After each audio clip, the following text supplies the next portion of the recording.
Kapil Nagar police थाने के वरिष्ठ police निरीक्षक सतीश आड़े द्वारा दी गई जानकारी के अनुसार एक बेहद चौंकाने वाली घटना सामने आई है। एक 18 वर्षीय युवती के घर में घुसकर उसके साथ छेड़छाड़ करने वाले आरोपियों को पुलिस ने तुरंत हिरासत में ले लिया है। इस मामले की गंभीरता देखते हुए पुलिस ने महज 24 घंटों के भीतर ही अदालत में आरोप पत्र दाखिल कर दिया है। इस संबंध में अधिक जानकारी वरिष्ठ पुलिस निरीक्षक सतीश आड़े ने दी है। स्टेशनला तक्रार प्राप्त झाली संध्याकाळी 9:30 सुमारास। जी यातील मुलगी आहे, तिचं वय 18 वर्ष पूर्ण आहे आणि ती कडू लेआउट येथे राहते तिच्या आई वडिलांसोबत।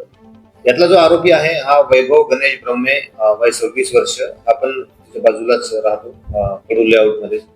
तर यामध्ये दिनांक 1 एप्रिलला हा जो आरोपी आहे हा कुठे तिच्या घरासमोर गेला आणि तुमचा पुत्रा मला चावतो, ओरडतो आणि त्यांना तो अश्लील शिवीगाळ करू लागला आणि घरात ती एकटीच त्याला दिसल्यामुळे तो घरात विनयभंगाच्या उद्देशाने घरात हात पकडला आणि त्यामुळे तिचा विनयभंग झाला असं तिचं म्हणणं आहे। त्यानंतर तिचे आई वडील त्या ठिकाणी आले असता तिने आरडाओरडा केला। त्या ठिकाणी तिचे आई वडील आले तर आई वडिलांना पण त्यांनी जीव मारण्याची धमकी दिली।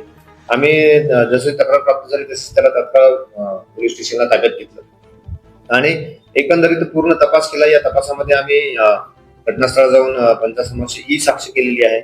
नंतर फॉरेन्सिक व्हॅनला पण आम्ही तिथे पाचारण करून पूर्ण पंचनामा पण केलेला आहे। नंतर सीसीटीव्ही स्पीडिंग पण झालेली आहे आणि जे घटनास्थळावर साक्षीदार होते त्या साक्षीदारांचे बयान नोंदवून आम्ही तात्काळ मान्य कोर्टामध्ये 14 तासाच्या आत चार्जशीट पण दाखल केलेली आहे।